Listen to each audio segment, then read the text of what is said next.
If you work with computers, you've likely heard terms like RAM, hard drive, and processor mentioned by tech support or others who are more interested in what goes on inside of a computer's case. If you've always wondered what the various components of your computer are for, but have never really had the time to look into it, then this video is just for you.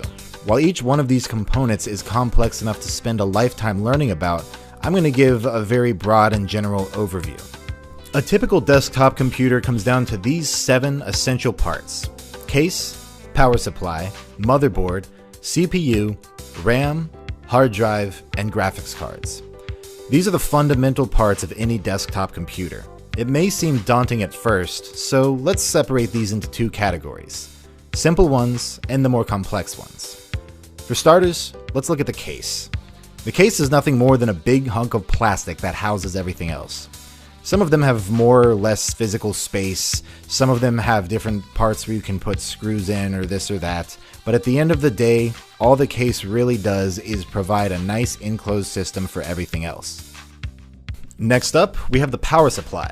This part of your computer, almost always located on the bottom, is the part that plugs into the wall and provides all of the other parts with the electricity needed to do their thing. You can think of it as an extremely advanced AC adapter. The last of the simple parts to mention is the motherboard. The motherboard is a wide and flat circuit board that all of the other components plug into. It's the part that lets all of these components send electrical currents, composing data, between each other. While not particularly expensive, the motherboard is arguably the most important component because without it, you'd have nowhere to put anything else.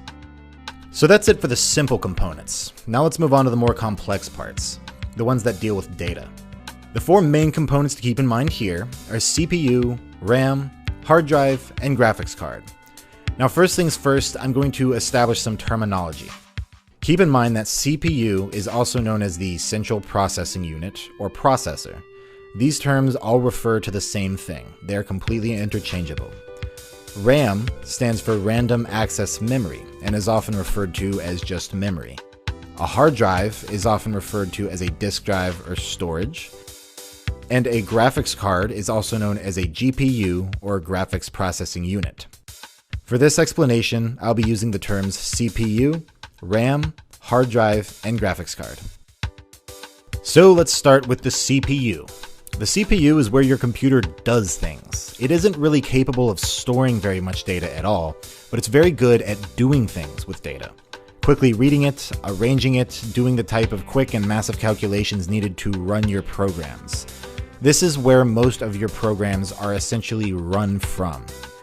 It's often referred to as the brain of the computer. I personally don't like this description because really your entire computer is just a brain. It's just the center part of your computer's brain. Basically everything that happens in your computer goes through your CPU at some point. Now let's talk about RAM and hard drive at the same time because they have a very unique relationship, which is probably why people often confuse the two. Your hard drive is where all of your data is stored. When your computer tells you you're running low on space, it's because your hard drive is almost full. All of the data that makes up your videos, pictures, documents, project files, or the 3D worlds and models that make up a game are all stored here. While hard drives can store lots of data, they're relatively bad at accessing that data quickly.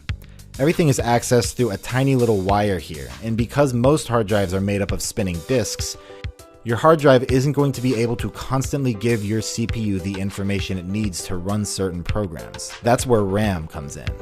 RAM is another form of storage. It stores the exact same kind of data as your hard drive, but RAM sacrifices storage space for nearly instant accessibility.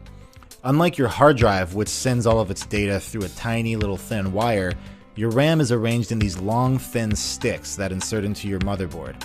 Think about a storage unit. If you have a massive warehouse with only a thin doorway, it's going to be difficult to get in, find what you need, and get out if it's kind of spread all over the place. You'll have to go through a tiny door. But if you have a long, wide storage shed that's got a big, massive garage composing an entire side of it, you won't be able to store as much, but things are significantly easier to get to.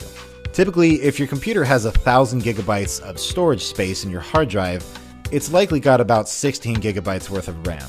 Here's where you put the stuff you own but you aren't currently using, And this smaller one is where you put the stuff that you are using and need to be able to get in and out of quickly. When you run a program or a project file, your CPU identifies what parts of data are needed for that program to run. It pulls them from your hard drive, and then it stores them in your RAM sticks for quick accessibility. This is why when you start a new level of a game, for instance, it has to load. Anytime you see loading, it's loading the data that composes that level from your bulky hard drive into your RAM. From a user's perspective, just follow this rule of thumb. RAM allows you to run intensive programs, while disk space allows you to have more of these programs installed. It also allows you to have more of the data they're referencing, whether it be pictures, videos, or mods. And finally, we get to the graphics card. With all of the calculations going on in your computer to turn a bunch of numbers that basically come down to ones and zeros into a constantly updated three-dimensional world, the final and most important and arguably most difficult step is to display that on your monitor. It's possible for your motherboard to do this alone, but it's not going to look good, and it's certainly not going to be able to do much.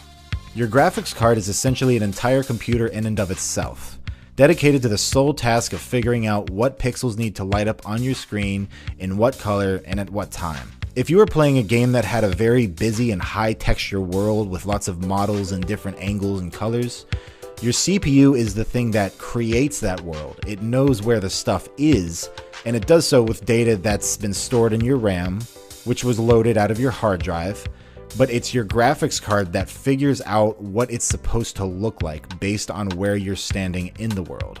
Without getting too off topic here, if you're somebody who likes math, I highly recommend you look up fast inverse square root, which is directly related to how three-dimensional worlds calculate perspectives. So that pretty much sums it up. There are other components worth mentioning, such as cooling systems or internal wireless cards, but really those are extras.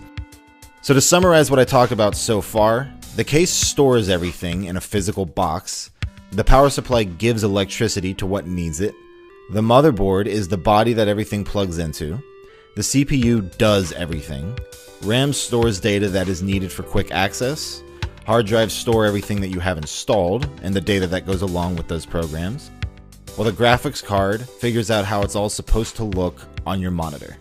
Well, thank you very much for watching. I hope I helped, and if you have any questions, feel free to leave a comment and I'll do my best to answer them. Liking and subscribing is always a big help, and I plan to put out many more videos explaining technical concepts such as this one.